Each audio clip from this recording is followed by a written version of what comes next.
So guys, welcome, and really quick, what's going on right now? Why are you raising these funds? The reason why we're raising these funds is once the governor here in Washington State put the order, stay home, stay healthy, we knew immediately that our undocumented community was going to suffer tremendously, particularly financially. This came to me pretty early on because I saw the impacts immediately in my household. I'm the only person in my family who has a salary job and could work from home. So I knew immediately that them staying at home meant no income for the rest of the month. And thankfully, we have been able to save up a little bit and had some money aside to figure it out for now.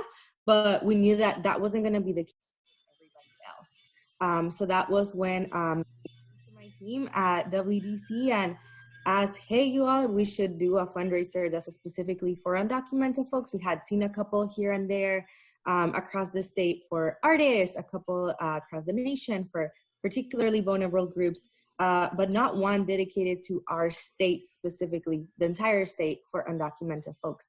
Yeah, and correct me if I'm wrong, but we're talking, when we say undocumented, that means they don't have a social security, they don't have a work authorization, but these are, some of these people are, most of it, I correct me if I'm wrong, are taxpayers.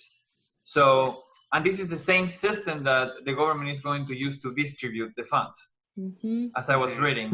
So, and now, is this affecting only those who, when, define undocumented by don't having a social security and not having a work authorization? Or are we also talking about, let's say, non-permanent residents? So I'm thinking now, the dreamers, the undocumented students or ex-undocumented, because now they have work authorizations, right? Are they getting a stimulus check? I think we saw that people that were completely undocumented were the most vulnerable, that don't have DACA, don't have TPS, because people that do have DACA and other forms of status are able to apply for unemployment insurance, for example.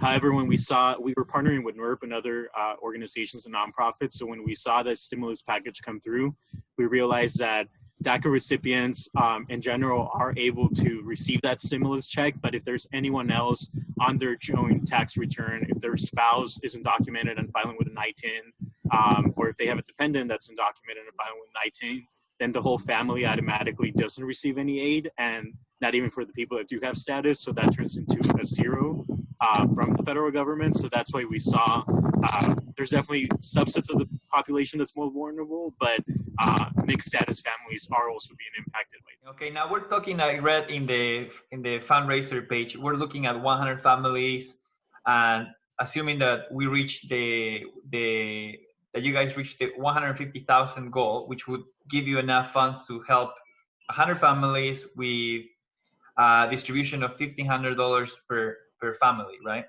Do we know approximately how many families there are in Washington that would not qualify for a stimulus check?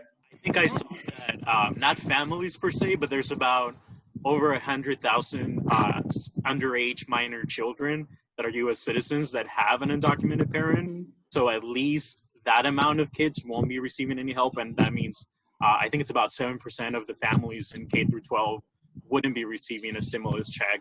And right now we're opening the application up on April 8th, and we have over 5,000 people that have signed up for to receive more information and receive the application when it goes live. So we know that there's a lot of need. Wow. They need to continue to raise the fundraising goal. What criteria are we going to be using here to allocate the funds to the ones who need the most? We're going to be doing a lot of phone calls to people once they apply for the fund to kind of vet the process a little bit more.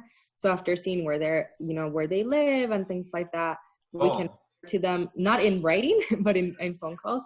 There's a lot of resources here in King counties, and there's a lot of organizations doing like rental assistance and things like that. So like we could refer some folks there so they still have some money, but we want to prioritize those that don't have access to other resources.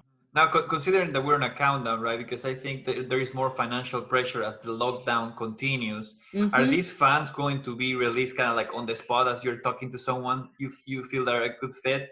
They get the funds immediately, or how is that going to work? Because if we go through 1,000 people and we call them, right? You're talking that this process could take maybe too long to offer the relief to some of these people on time. How are you guys addressing that? We're partnering with staff and volunteers with our partners with WISN, with NWERB. So we're going to have a large volunteer base being trained on how to vet these applications. And some sort of it, a part of it will have to be first come, first serve, just so we can immediately process applications as they come in. But we do also know that there's a lot of people in our communities that don't know how to fill out a form online or that don't have access to internet. So we are also looking at quotas that are still going to be solidified on how much money we leave over for applications that may come over later, especially given that WISN is helping people fill out the form over the phone. So we want to make sure that just because they don't have access to the internet and they're not the first ones to submit their application, that by the time they do get that application in, that there's still funds available to help those people too. Now, for anybody watching this conversation right now, what would you like to tell them? Who has the funds to contribute to this campaign? Yeah, I mean, one of the things that we did in our messaging was, if you are, if you have the privilege to be working from home right now and your salary has not been affected, consider donating that stimulus check to this cause so that undocumented folks can access it. So that's already, money that you're not even putting, that you already have, that you're putting towards this fund. So we had people committing to that. We know it's going to take a little bit, a couple of weeks in order for them to get that check. And then just continuously fundraise. We added a donate monthly button to the fundraiser, where maybe a person can only do $100 a month. Let's say that's still $100, every month for 3 months or whatever, so that there's continuously funding and not, after 2 weeks people forget about this. Paul, do you want to add something else? I would just really emphasize that part that, as you know, the governor extended the stay-at-home order until May, and realistically, scientists are telling us that this will go on until June, at least, until the summer. So we know that this is something that's going to impact folks for a couple of months, and that rent is due every month. They need groceries every week. So this is not a need that's going to go away until government steps up and makes some of the policy fixes needed. So remember to keep donating, keep sharing, and reach into your pockets if you still have that income and you're able to safely work from home.